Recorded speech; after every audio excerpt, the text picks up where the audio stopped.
Yeah, so celebrate Christmas. I think it's no, I don't think I know it's been skewed a lot.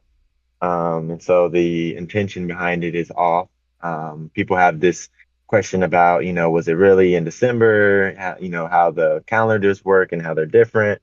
Um, I more see it as it being, the day Christ, or basically, um, the holiday being the day Christ was born, regardless of how anybody feels about when the exact day was, right? Um, and so Easter, so Easter Sunday, um, is when Christ was resurrected. So you have Good Friday, which is when Christ was on the cross and he died, and then on the third day he rose, Sunday. Um, and so um, which that whole thing is interesting in itself and how that plays out, right? Because but we celebrate Easter Sunday because Jesus rose on Sunday, right? So we have church on Sunday, stuff like that, because it was changed, and we kind of just inherited that in the West, right? But Jesus, um, you know,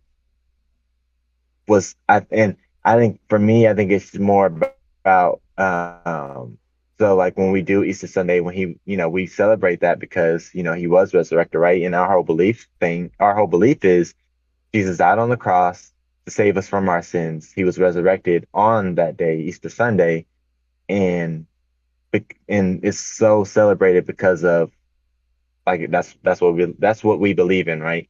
So Easter, um, I'll be honest, I don't know in specifically what else, but Okay. yeah, those are some for Christianity.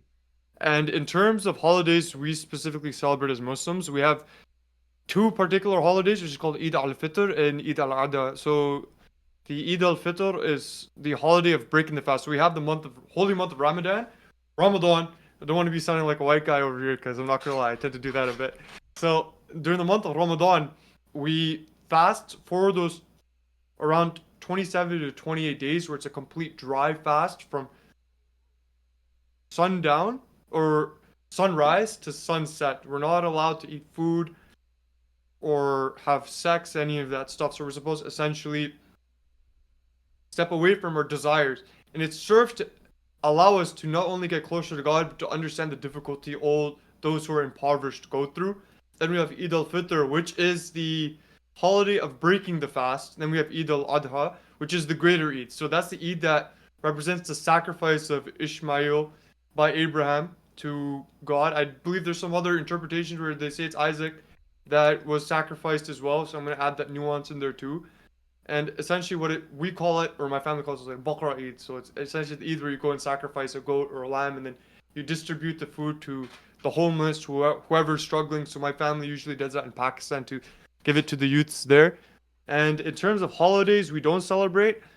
I so all the holidays are considered pagan holidays. Now I did Google all this stuff, so you can literally just Google this real quick to see.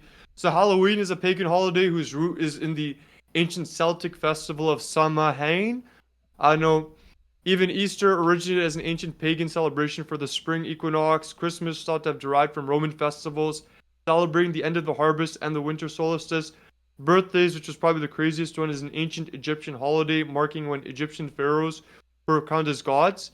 So it did not mark the birth of a human, but rather the birth of a god. So, in my opinion, that's should never ascribe partners to God, and yet here we are celebrating birthdays whose main point was to ascribe yourself as a god, essentially.